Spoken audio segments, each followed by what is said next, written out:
Dale, estamos afilando las navajas, dale. Llegó el afilador de navajas. Truco. Ha llegado el afilador a su domicilio, a la puerta de su casa. Muy bien. Pasaron una nota que teníamos prevista para ahora, tema que ha cruzado de lleno y de plano toda la información noticiosa, por lo menos en términos de derechos humanos de todo el país. Ha tocado fibras sensibles de muchas generaciones que desde el 70 y pico para acá vienen pensando y repensando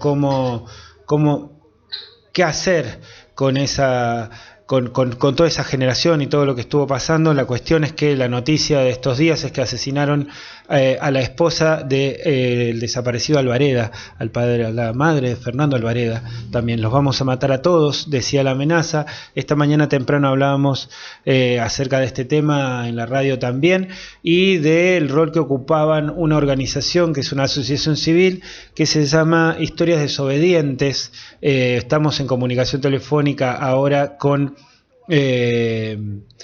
Adriana Britos. Ella es hija del fallecido represor Hugo Cayetano Britos, es director del D2 y condenado por crímenes de lesa humanidad en el año 2009. Es también una de las 4 integrantes cordobesas de Historias Desobedientes, el colectivo que reúne al país a un centenar de familiares de represores que toman distancia del mandato impuesto, dice la nota, de los juicios por crímenes de lesa humanidad. Agradeciéndole un montón a Adriana por el contacto. Entendemos que vienen del velorio también, ¿no?, de la mamá de Fernando, así que preguntar un poco cómo estás, cómo viste el contexto, y un análisis o un pensamiento por lo menos de lo que está pasando en términos de amenazas y de volver a instalar el miedo como idea.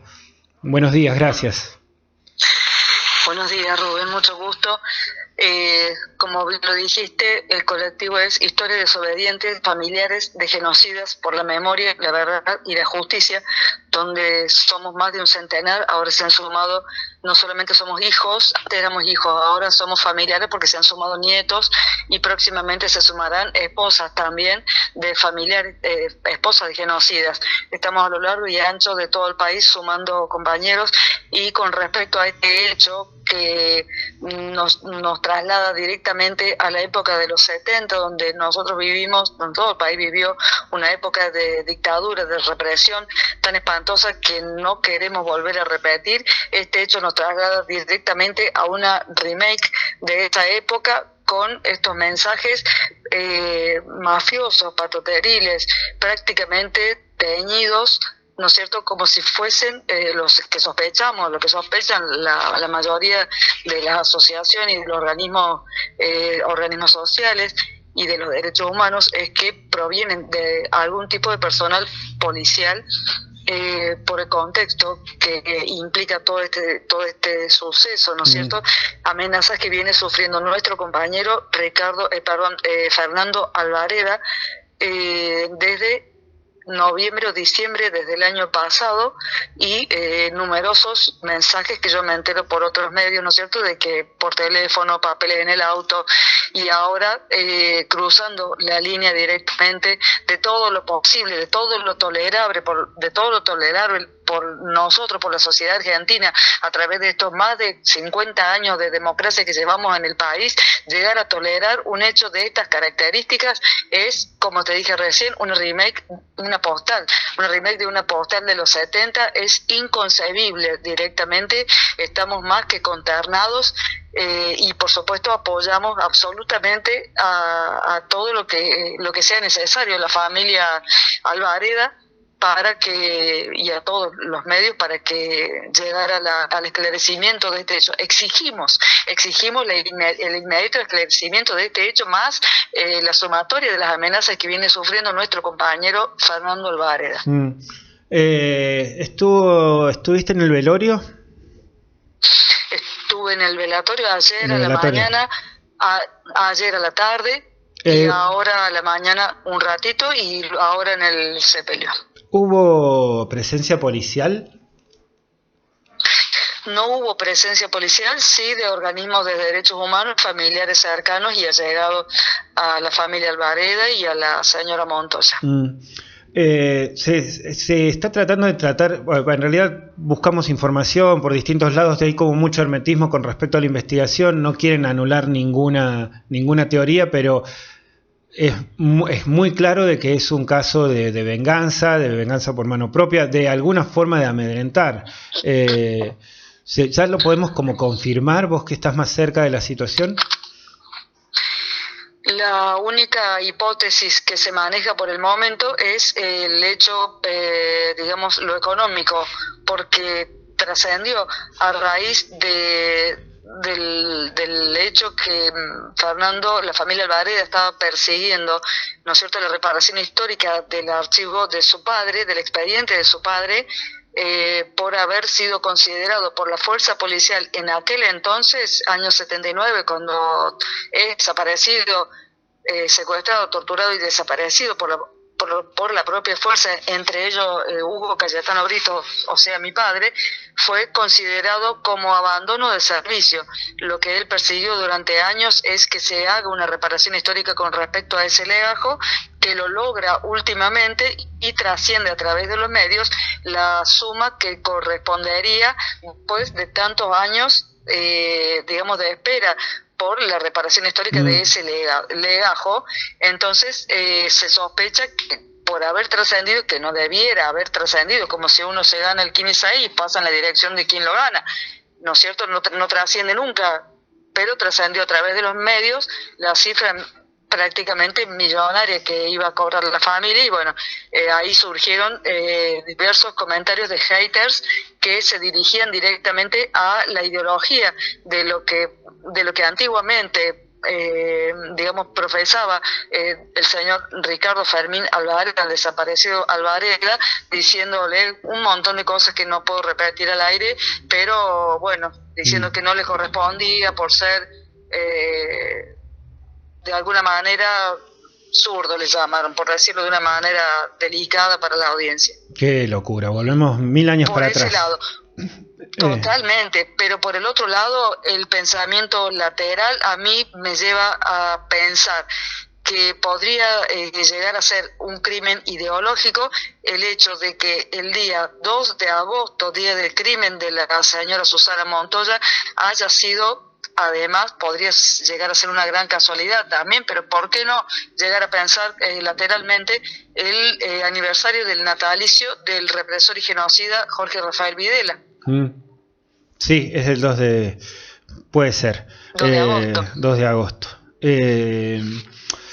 Otro de los temas que te quería preguntar, un poco la percepción, ¿no? Por un lado da bronca, me imagino las organizaciones, debe dar bronca, reorganización, replantearse cómo se están funcionando, pero por otro lado hay miedo, se instala el terror así cuando en esto de que el hecho pasa concretamente. ¿Qué es lo que pudiste percibir de ver con otras organizaciones y ustedes mismos? Justamente entre nosotros, nuestra organización, sumado a las otras organizaciones, a hijos, a sobrevivientes y a familiares, la percepción, justamente el sábado estuvimos hablando de esto, la percepción es que se instala nuevamente en las calles el miedo hacia las Fuerzas Armadas, sumado a que diputados de la libertad, de libertarios, quiero llamarlo de esa manera, diputados libertarios, han realizado diversas visitas y que tienen programadas más visitas a genocidas, para algún proyecto para posiblemente eximirlos. O sea, ya no hablamos de negacionismo, hablamos de que piensan eximir de semejantes crímenes que son ya considerados y juzgados y condenados como de lesa humanidad a genocidas, digamos, ya están ancianos para que lleguen a perpetrar hechos como los que ocurrieron en aquella época.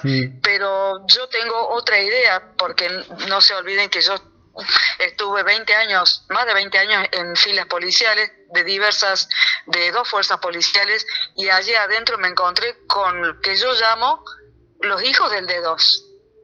O sea, los que eran del D2 en aquella época, sus hijos son policías y sus nietos también son policías. Hay, digamos, como una herencia y como una ideología que todavía se mantiene. Yo a eso les tengo miedo. Vos fuiste parte, ¿no, Adriana, Fui parte, trabajé en la policía de la provincia de Córdoba y los últimos 5 años en la Fuerza Policial Antinarcotráfico, pero conozco porque al principio, cuando fueron citados, digamos, los personales del D2 y de otras dependencias policiales, fueron instalados en lo que eran las dependencias de la Guardia de Infantería, que se ubicaba detrás del hospital de urgencias, porque en aquella época digamos, la ley orgánica nuestra exigía que mientras estén en proceso de investigación, todo personal policial ¿cómo se llama?, de guardia cárcel, penitenciario, mientras tanto sea alojado en instalaciones de la Guardia de Infantería. Yo en ese momento pude conocer a los otros hijos, que no voy a mencionar, pero si nos remitimos a los medios periodísticos de momento, están todos los apellidos y yo los conocí a todos los hijos, me di cuenta y supe quiénes eran policías, etcétera, y bueno, con el tiempo fueron también formando familias, y sé de algunos nietos que también son policías en ese momento con esa ideología. Aclaro que mi hijo en la actualidad es policía, pero es un nieto desobediente, es, digamos, uno de los nietos desobedientes en la actualidad que integra el colectivo de historias desobedientes. ¿Cómo conviven esas cuestiones? ¿Cómo te tocó convivirla en términos personales, no? De este colectivo. Debe ser fuerte, ¿no? En la familia, bueno, fue una disociación absoluta, ya que se encontraba dividida la familia por ideologías, y digamos, el común denominador de las familias de genocidas con varios hijos, donde el desobediente viene a ser la oveja negra, por lo general el resto del rebaño lo relega, lo evita, lo trata de segregarlo, ¿no es cierto?, le da la espalda. Pero bueno, se hizo un estudio en Buenos Aires, se congregó a un estudio por la Universidad de Buenos Aires, creo que un grupo de psicólogos, para estudiar la motivación que lleva a uno de los familiares de los hijos de genocida, a uno solo, porque por regla general es uno solo, el que decide quebrar la rama familiar y decir, no, esto está mal, yo soy desobediente, a mí no me interesa, como me pasó a mí directamente, esto está mal, a mí no me interesa lo que piensen ustedes, el resto me dio la espalda, no me interesa, yo sigo adelante, a sabiendas de que es un camino solamente de ida, la desobediencia, ¿no es cierto? O sea, estamos del lado de la memoria, la verdad y la justicia. Mal que le pese al resto de la familia.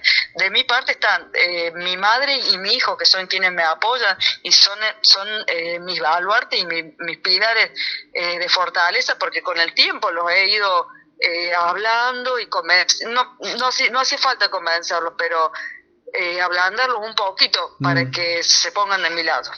Claro, porque en el fondo lo que debe pasar es que, bueno, preferible no decir nada, bueno, ya está, ya pasó, saquemos, no lo vamos a acompañar, pero tampoco vamos a hacer el trabajo que hacen ustedes militantes de poner arriba de la mesa. Hoy hablábamos temprano con Viviana también del colectivo, y me decía esto, el rol importante que tienen ustedes frente a articular como puente en algún lado, porque esto puede generar una escalada muy fea, ¿no? Y la sociedad vuelve a caer en esto, así como votamos libertarios enojados que no decían nada, podemos volver a caer en creernos esto de que hay que volver a castigar, de que es una guerra del comunismo y que eso, todas esas pavadas.